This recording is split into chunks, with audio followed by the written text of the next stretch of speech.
Hello everyone, আমার চ্যানেলের আরেকটা ভিডিওতে সবাইকে অনেক অনেক ওয়েলকাম। তো আজকের ভিডিওটাতে আমি শেয়ার করব আমাদের এই জায়গাটা আর আমাদের প্রথম দিনটা এখানে কেমন কেটেছিল। তো আমাদের পৌঁছাতে প্রায় তখন বেজে গেছিল 2টো মতন, আর অনেকটাই দুপুর হয়ে গেছিলো। আর এই দেখুন রানা ওখানে চেক ইন করছিল, আর আমি ভাবলাম একবারটি চট করে পুরো জায়গাটা ঘুরে দেখি কেমন। আর এত সুন্দর জায়গাটা দেখুন, কি সুন্দর। এই যে এইখানটা পুরোটা ছিল ইনফিনিটি পুল, ছোট ছোট ক্যাফে। আর ওই যে দূরে দেখতে পাচ্ছেন, ওই দূরে ওইটা ছিল অ্যারাবিয়ান সি, আর তার গায়ে লাগোয়া এদের প্রাইভেট বিচটা, মানে রিসর্টের বিচটা। আর ওইটা পুরোটা যত দূর চোখ যাচ্ছে পুরোটাই ছিল আরব সাগর। এত সুন্দর লাগছিল। শুধু একটাই প্রবলেম ছিল যে দুপুরবেলা যেহেতু প্রচণ্ড গরম ছিল।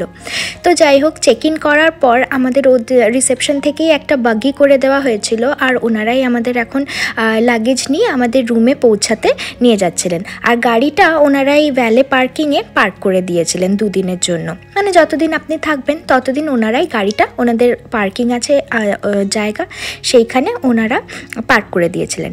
আর যেই বাগিটাতে আমরা যাচ্ছিলাম উনি কিন্তু আমাদের গাইড করতে করতেই নিয়ে যাচ্ছিলেন, মানে উনি আর কি বলে দিচ্ছিলেন যে কখন কোন নাম্বারে ফোন করলে বাগি পাবো, আর কোন দিকে গেলে কোন জায়গাটা আছে, আর বাগি সার্ভিস মানে কোন কোন জায়গায় ওনারা যে পৌঁছে দিতে আমাদের সাহায্য করবেন।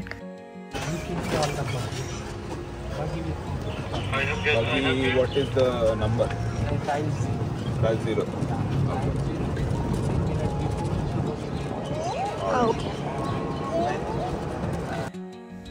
আর এই যে ছোট্ট আমাদের গিনিপুরি, ও মনে হয় ভাবছিল ইন্ডিয়ার টোটোতে বসেছে, সেই ইন্ডিয়াতে এরকম বাগিতে ও বসেছিল।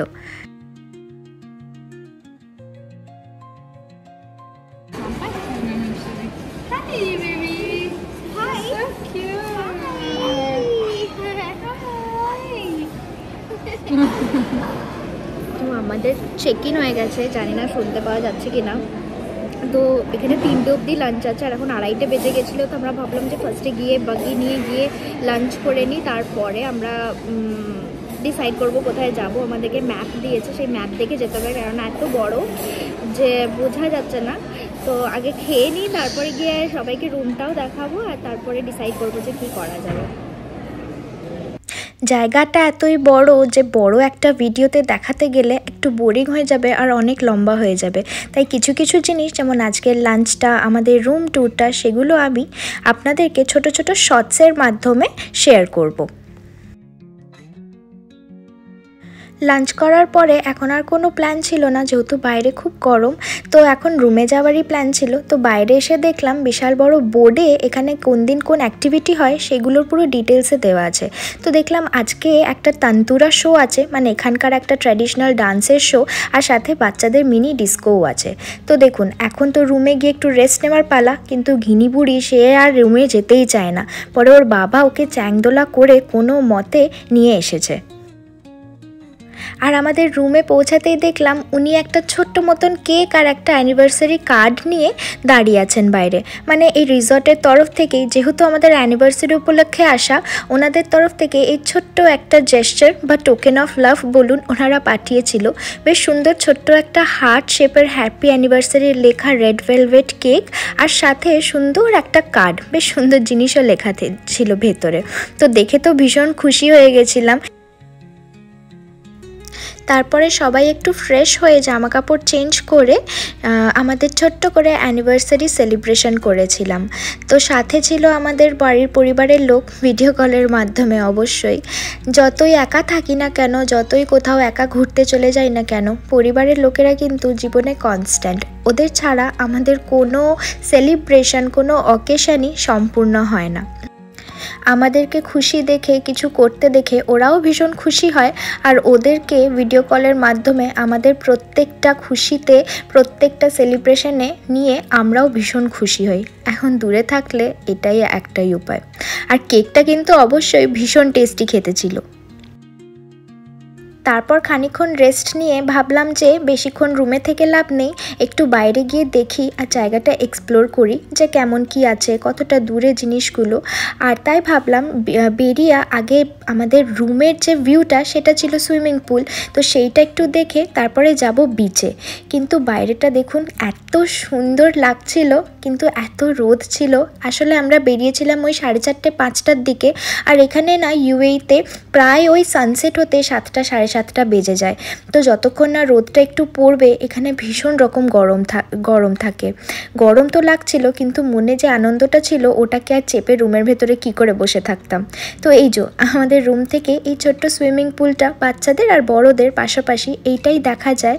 আর দেখুন সবাই কত মজা করছে, কোনো সময়ের কিছু নেই, সবাই যে যেমনভাবে আসছে সে এসেই আগে সুইমিং পুলের গরমে ঝাঁপিয়ে পড়ছে।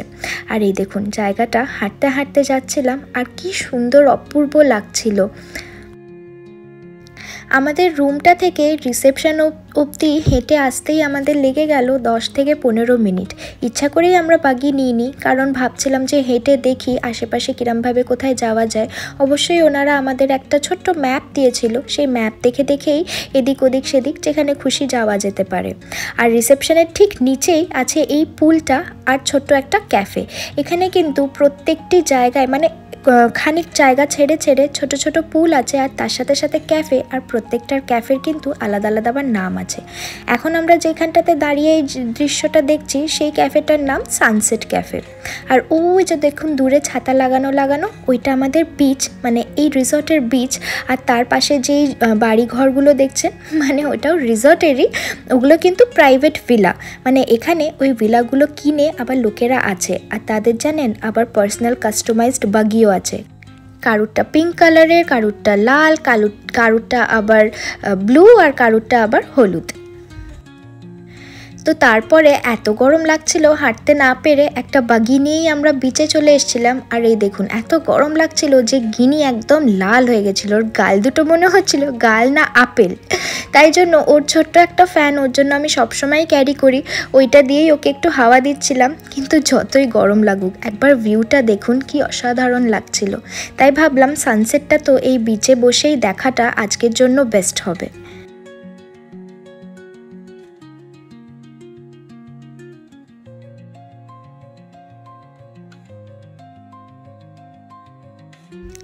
গিনি যখন একদমই ছোট তখন আমরা সবাই মিলে ইন্ডিয়াতে পুরীতে গেছিলাম, ওটাই ছিল ওর প্রথম সমুদ্র দেখা। তখন তো ও বিশেষ কিছু বুঝতো না, একদমই ছোট্ট ছিল, ওই ধরুন 6-7 মাস মতন। কিন্তু এখন যখন ও হাঁটতে শিখেছে, বড় হয়েছে, আমার মনে হয় ও এই জিনিসটা ভীষণ ভীষণ এনজয় করেছে। আর ওকে দেখে ওর বাবার আর আমার এত ভালো লাগছিল যে ওকে ওখান থেকে নিয়ে আসারও ইচ্ছা করছিল না। অবশ্য আমার নিজেরই ওখান থেকে আর আসার ইচ্ছা করছিল না, তবে যেতে তো হবেই, কারণ 8টা থেকে আবার ওই যে বললাম না ওই অ্যানিমেশন বোর্ডটাতে লেখা ছিল 8টা থেকে বাচ্চাদের জন্য একটা কিডসের ডিস্কো আছে, আর তারপর আবার এখানকার ট্র্যাডিশনাল ডান্সও আছে। ওই ডান্সটা অবশ্য আমিও দেখিনি। তো চলুন এবার রুমে যাবার পালা। আর রুমে যেতে যেতে ভাবলাম ছোট্ট মতন পুরো জায়গাটার আপনাদের একটা ট্যুর দিয়ে দিই। যেখানে রিসর্টের রুমগুলো, মানে যেখানে আমাদের রুমটা সেটা একদম এক প্রান্তে, মানে বলতে পারেন সাউথে, আর বিচটা ছিল আর এক প্রান্তে মানে নর্থে। তাই বিচ থেকে আমাদের রুমটা যেতে গেলে পুরো রিসর্টটা ঘুরেই যেতে হবে। তাই ভাবলাম এর থেকে বেস্টভাবে আর শেয়ার করা যাবে না পুরো জায়গাটা। এই যে বাগি করে বিচ থেকে রুমে যাচ্ছি, এটাতেই পুরো রিসর্টটা কভার হয়ে যাচ্ছে। তাই ভাবলাম সবার সাথে পুরো রিসর্টটা এইভাবেই টুক করে একটুখানি শেয়ার করে দিই।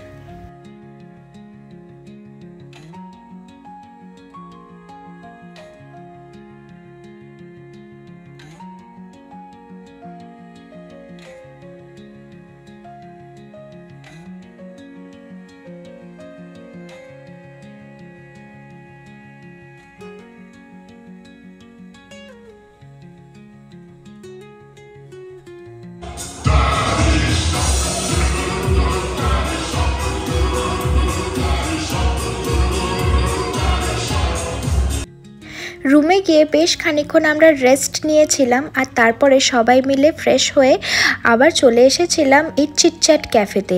এখানেই হচ্ছে কিডসের ডিস্কো এখন, আর তারপরে হবে তন্তুরা শো। তো গিনির জন্যই মেনলি আসা, কিন্তু একবারটি গিনিকে দেখুন ও কি করছে। ওকে যতবারই ওইখানে নিয়ে গিয়ে ছাড়তে গেলাম ও কিছুতেই ওখানে থাকবে না, ও আমার কোল থেকে এসে দূর থেকে ওদের সাথে নাচবে।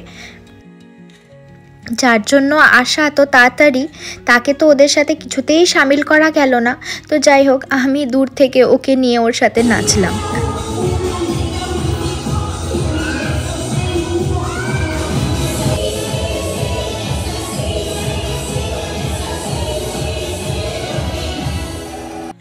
আর ওই যে বললাম না, এখানে প্রত্যেকটা জায়গায় যেখানেই আপনি যান না কেন সেখানেই একটা করে ছোটোখাটো ক্যাফে আছে, আর সেখানে আপনি সব কিছুই পাবেন, খাবার জিনিসও আর পানীয়।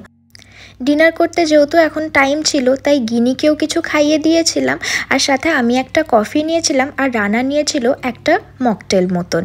তো গিনির জন্য ওই যে স্ন্যাক্স বক্সটা এনেছিলাম ওটাই ওকে দিয়েছিলাম, ও নিজের পছন্দের মতো তুলে খাচ্ছিল। আর তারপরেই শুরু হলো ট্র্যাডিশনাল যে ডান্সটা, যেটা শোটা হওয়ার কথা ছিল, তন্তুরা শো, সেইটা।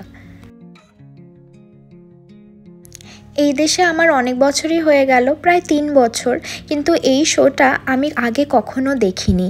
এটাই হচ্ছে আমার প্রথমবার, আর গিনিরও প্রথমবার, তাই ও কী সুন্দর অবাক চোখে দেখছিল, আর জিনিসটা ছিলও ভীষণ সুন্দর।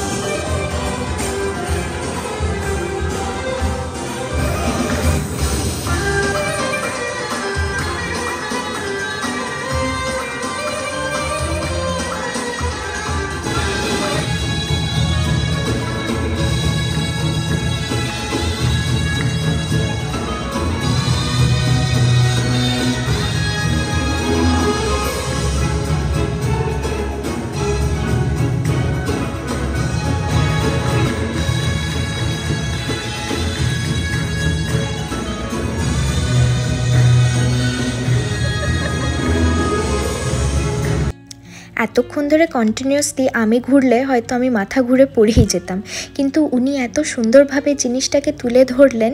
আর জানেন তো, এই যে তন্তুরা ডান্স যেটা, এটা কিন্তু প্রথম থেকে শেষ অবধি একটা স্টোরি বলার প্রসেস। উনি দেখুন নিজের গা থেকে একটা একটা করে জিনিস খুলে খুলে সেইটা দিয়ে প্রপ বানিয়ে একটা প্রথম থেকে শেষ অবধি স্টোরি বলার চেষ্টা করছেন। এখন যেমন দেখুন, উনি নিজের গায়ের চাদরটা খুলে একটি ছোট্ট বাচ্চাকে পোট্রে করার চেষ্টা করছেন। তো এটাই হচ্ছে এই ট্র্যাডিশনাল ডান্সটার সৌন্দর্য, একটা সাইলেন্ট স্টোরি টেলিং। তো এই শোটা শেষ হতে হতে ডিনারের সময় হয়ে গেছিলো। এখানে যেহেতু বুফে সিস্টেম, তো রাত্রি 10টা অবধি বুফেটা থাকে, আর ওটা শেষ হতে হতে প্রায় 9টা 15-20 বেজে গেছিলো। তাই ভাবলাম চট করে গিয়ে আমরাও ডিনারটা সেরে ফেলি, তারপর রাতের বেলা না হয় দেখা যাবে, একটু আধটু ঘুরবো কিংবা রুমে গিয়ে রেস্ট করব। যেহেতু দুপুরবেলা এত গরম ছিল, বেশ টায়ার্ড লাগছিল, আর খিদেও প্রচুর পেয়ে গেছিলো। আমরা যেহেতু অল ইনক্লুসিভ প্যাকেজ নিয়েছিলাম, তাই এই রেস্টুরেন্টটাতেই আমাদের ডিনার, লাঞ্চ, ব্রেকফাস্ট সব কিছুর ব্যবস্থা। এছাড়া কিন্তু এখানে আরও 2টো কি 3টে আলাদা রেস্টুরেন্ট ছিল, সেইটাতে কিন্তু আবার পে করে খেতে হবে। তো চলুন আমরাও ডিনার করে নিই, আর আজকের ব্লগটা এখানেই শেষ করছি। তাহলে আশা করছি আমার ছোট্ট ভিডিওটির মাধ্যমে আপনাদেরকে রিসর্টটা ঘুরিয়ে দেখাতে পারলাম এবং আপনাদেরও ভালো লেগেছে। তো আজকের দিনটা ছাড়াও আরেকদিন আমরা এই রিসর্টে ছিলাম, আর সেই দিনটাতে আমরা কী করেছি, কী অ্যাক্টিভিটি করেছি, সেই সব কিন্তু আমি আমার শর্টস ভিডিওর মাধ্যমে ছোট ছোট ক্লিপসে আপনাদের সবার সাথে শেয়ার করব। Thanks for watching, tata.